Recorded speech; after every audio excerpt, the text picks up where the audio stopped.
Welcome. Let's engage. Now, as I explained in Noah the Atlantean Part 1,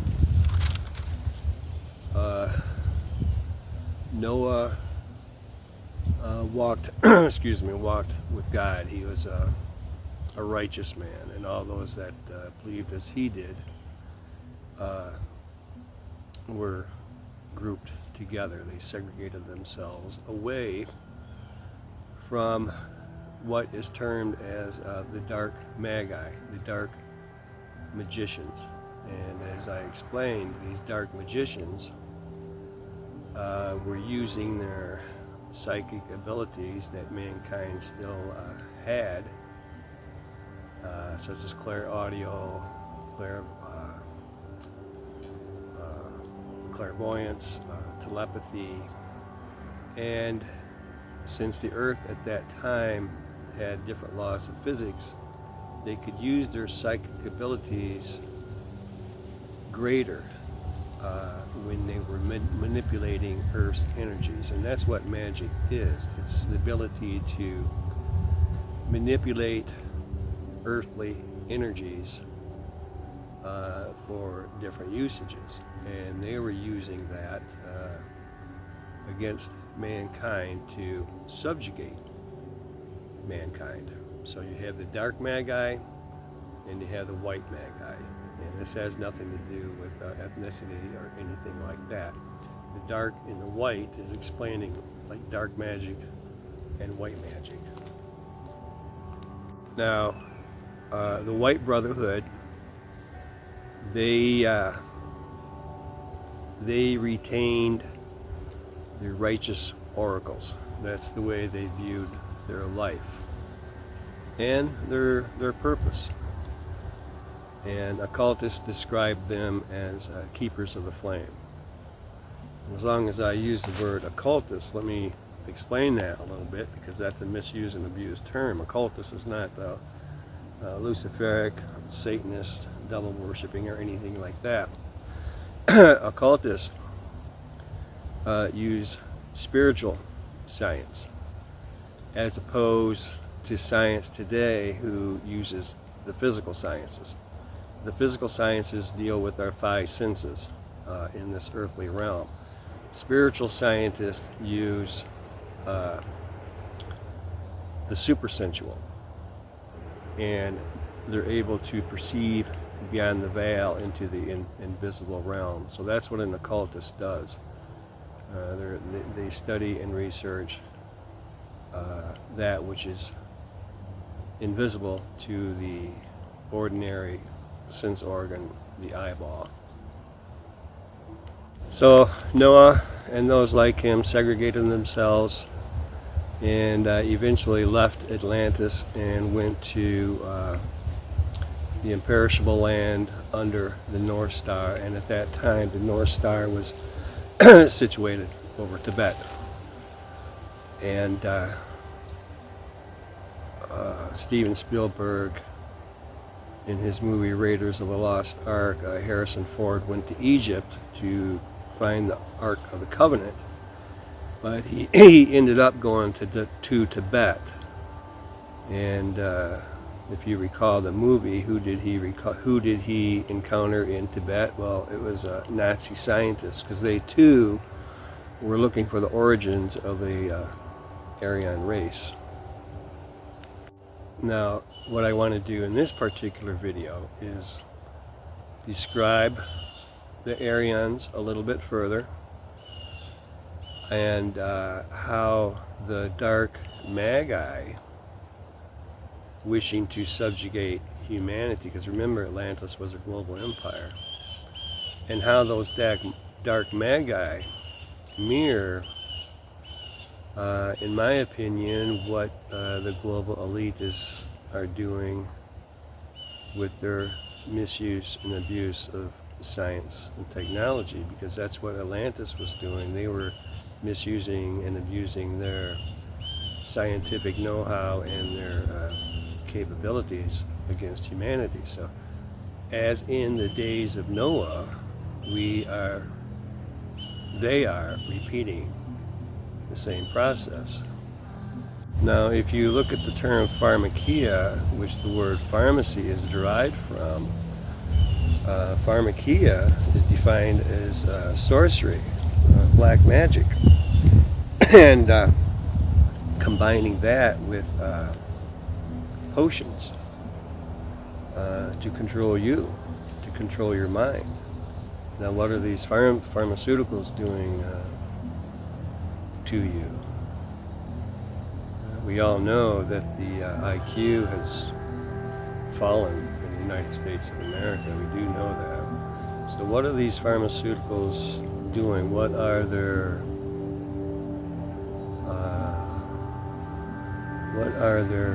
side effects? So keep all these things in mind, because like I said, what was happening on Atlantis, the Dark Magi, appears to be mirroring what is happening today. I mean, they do want to have a global empire. That is true. And so did the Atlanteans. Now, I want to get into Harriet T. Bartlett's book a little bit more, Aryavarta, where she describes Aryavarta. And I want to get into a dialogue between Sais, who was a high priest in ancient Egypt, and what he was describing to some Greek philosophers regarding Atlantis. And the interesting thing about this is he described a war that took place between these Atlanteans that were set out for global domination, and they encountered the ancestors of the ancient Greeks, and these ancestors were the Athenians from Athens, and they fought. The Athenians fought the invading Atlanteans, and eventually these Atlanteans were destroyed. And ironically, at about that moment in time, that's when the final destruction of Atlantis took place. Atlantis had started out as a large continent. Over time, through cataclysms, it eventually was reduced to a very large island, and it was that very large remaining island that finally sunk. And after it sank, and this is described by Sais, the ancient high priest of Egypt, that no ships could pass through that part of the Atlantic Ocean because it was so mucky and muddy, because Atlantis had submerged, and no ships could pass through there. Now, it's also described in there that the Straits of Hercules, once you get past, once you go east of the Straits of Hercules, you're getting into Europe and Asia. So the Atlanteans had to pass through the Straits of Hercules to get to Europe and the western parts of Asia to try to dominate that region. So when you hear Straits of Hercules, you'll know that that's basically right there at the headwaters of the Mediterranean Sea.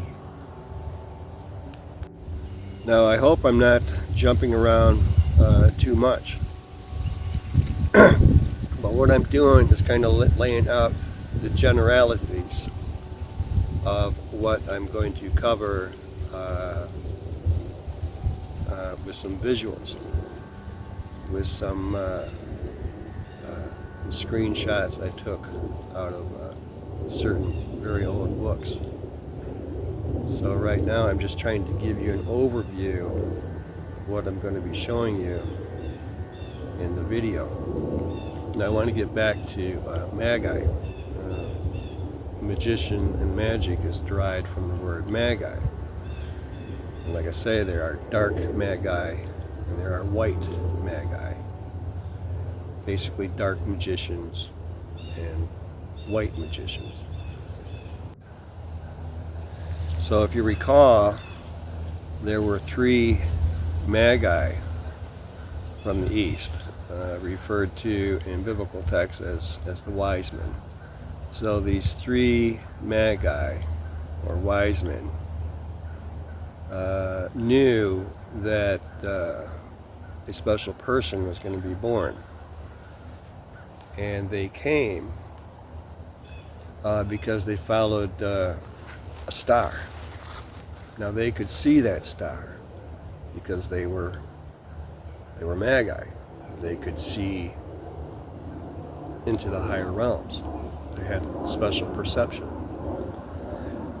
Now when they got there, and King Herod asked them, why did they came? They said, well, we're following the star. And Herod basically said, what star? I saw no star. Who's? And they said, well, the star is over the birthplace of Jesus. And Herod kind of went frantic, and he says, okay, you need to tell me over whose house this star was. Because see, Herod couldn't see it. He didn't have the eyes to see, but the Magi could see the star. So the Magi, these three wise men, they kind of blew him off. They thought, yeah, sure, like we're going to tell you. But so afterwards, the three Magi, the three wise men, left. So Herod was never told over whose house the star appeared. So that's when he decided to kill every male firstborn so that he could kind of cover his bases. Since he didn't know whose house exactly the star was over, he just decided to kill all the firstborn males. Something else of interest that I want to include in this video are some segments of A.P. Sinnett's book. And in this book, he describes how there was an archaeologist that went down to the Yucatan Peninsula, which is part of Mexico. And this archaeologist described that in these ancient stone pyramids in Mexico, there are hieroglyphs on the walls or on the steps, and they're similar to Egyptian hieroglyphs, but they could not be deciphered. Even though there were similarities, they were not deciphered yet at that time anyway. And another point in this book is that this archaeologist explained that there were ancient stone roads that were found in the jungles. And these stone roads were heading eastward. Well, they stopped when they got near the Atlantic Ocean. So that goes to show you that there must have been land there, which is now open water.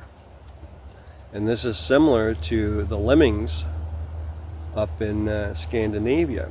People say, oh, these lemmings periodically will group together and then just jump off the cliff and commit suicide by jumping into the sea. And that's wrong, because nature doesn't kill itself. These lemmings are following ancient migratory routes, which used to be land and is now open sea. So they have it in their instinct that they got to go that way. But when they go that way, there's only open water there. So they appear to be jumping off the cliff, but they're not actually committing suicide. So that used to be land in the far distant past. And continents have risen and fallen since the beginning of time. It's nothing new. And we're going to go through those experiences, I think, fairly shortly.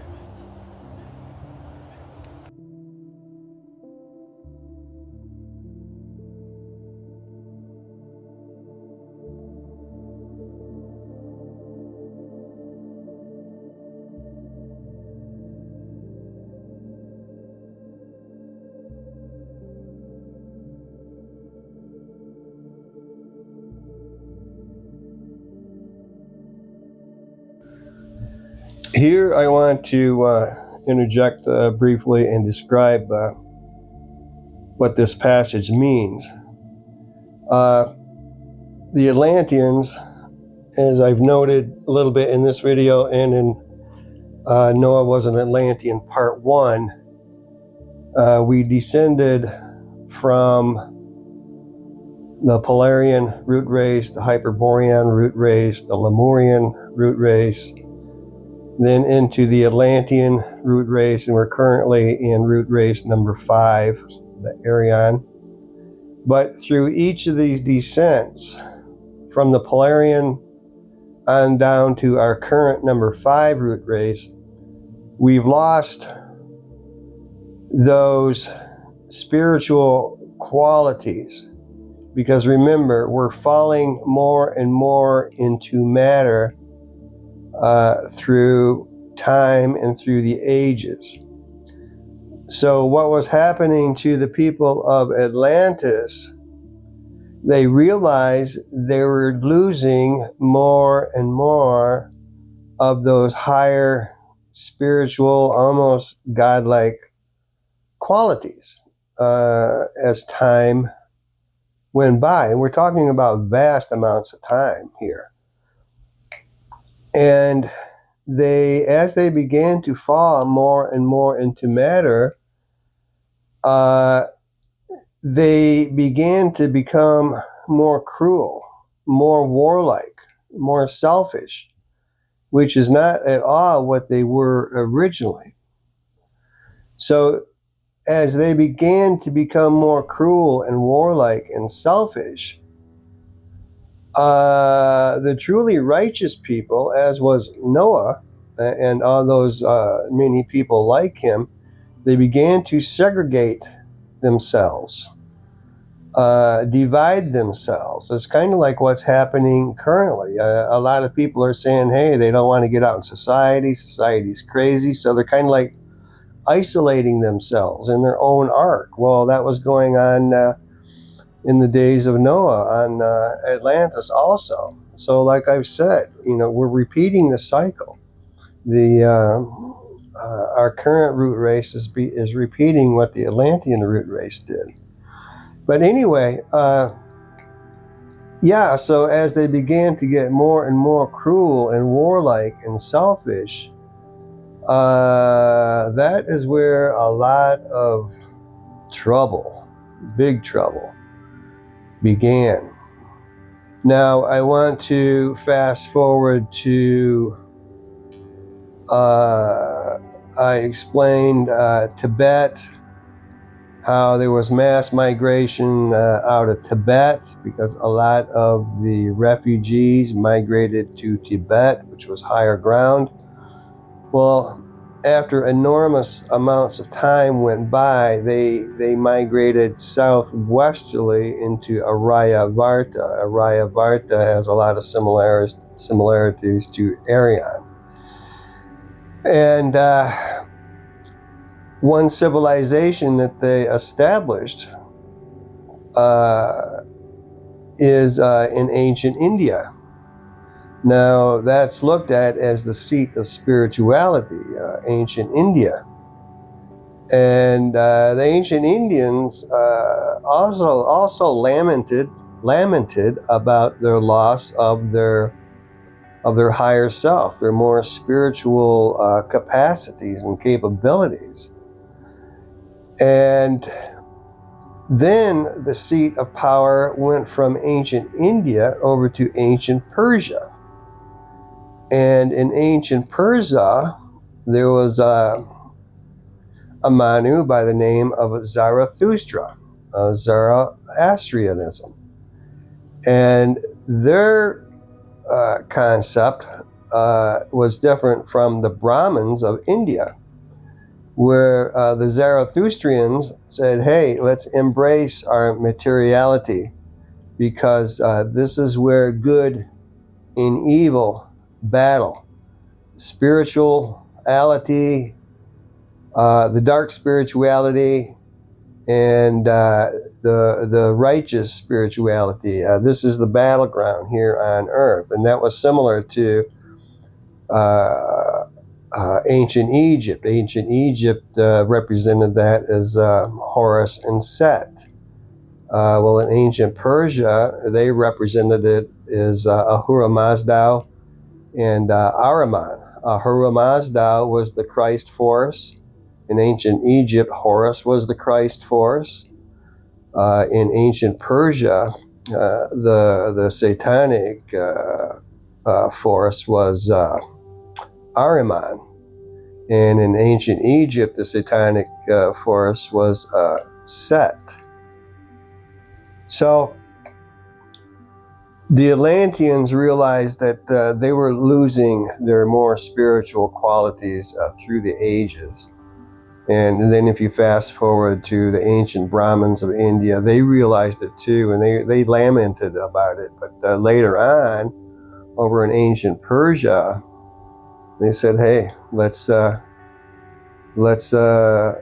with this, because we're here in this materiality now to engage in battle against the spirits of darkness. And Earth is the battleground, which it still is. Earth is still the battleground.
A few words about the Smithsonian Institute. I think it was established in 1846 or 1847. Now, think about it. What was going on around that time? 1850s, 1840s. Westward expansion in the USA was well underway. And with this expansion came the building of towns, building of cities,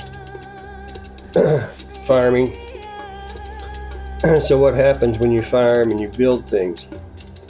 You have to dig in the dirt. And when you dig in the dirt, you may find things. So people were finding giant bones, other strange artifacts. And remember, this is 1850s, 1840s, even a few years earlier, and a number of years later. But anyway, the more relics and bones that were being discovered, then this Smithsonian Institute was founded. I personally believe that the Smithsonian was intentionally created to give legitimacy to theft. They confiscated all those things under the guise of, we're going to keep it for safekeeping. Well, must be pretty damn safe because most of us never seen the light of day since. So like I said, I think the Smithsonian is a big fraud, and it was just used to take those discoveries and hide them away. Why are they hiding them away from you and me? They don't want us to know the truth of our origins. Now, our origins go back a hell of a lot longer than 1840 and 1850. Now, you notice a lot of these bones, I think the biggest skeleton was found in Ireland, and if you understand my video, the Atlanteans were very large in stature, and they spread out, and they even spread out over into what's currently called the UK. So I think the largest bone was discovered in Ireland. Correct me if I'm wrong, I think it was like 18 feet tall. But now when you go way back into our prehistoric history, we had the third root race. And as we descended from spirit into matter, at the time the Lemurians roamed the planet, we had not fully densified. We did not fully calcify. So those truly gigantic Lemurians, our ancestors, they did not have the bones of the composition where they could calcify. So you'll never find bones of the giant Lemurians who were larger than the Atlanteans. If you look at the Atlantean epoch, you had the beginning Atlantean epoch, the mid, and the late. So all through this epoch, we, the human form, was evolving, and it was evolving in a descent. That's still that same descent from spiritual into full-blown matter. So the later parts of Atlantis, going into the Aryan root race, that's where you're going to find calcified bones. And because the Lemurians didn't have the bones, they were more of an etheric spiritual composition.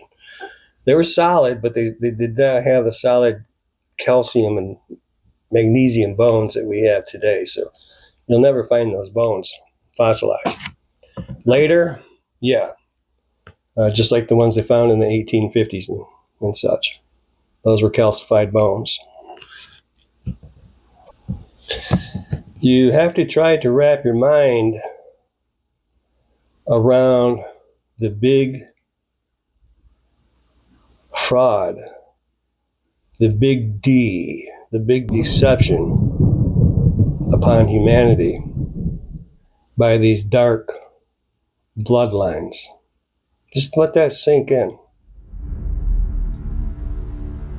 They're giving you a bunch of BS of everything from A to Z. Now, why would they want to hide the truth? What do they fear? Well, personally, I think they're building a satanic kingdom on earth. That's what I think. Because obviously, they look at us as disposable little critters, doing their bid, being their good little slaves. But just remember, this current root race is coming to an end. And even if they do have deep underground military bases with food, water, whatever, for months and months, I think it's going to end up being their tomb. Because we're going to see some global cataclysms, which hasn't been seen since the days of Noah, when number 4 root race transitioned into our current root race, number 5. And we're in 5, and we're transitioning into 6. So when these transitions happen, that's when you better hold on to your you know what.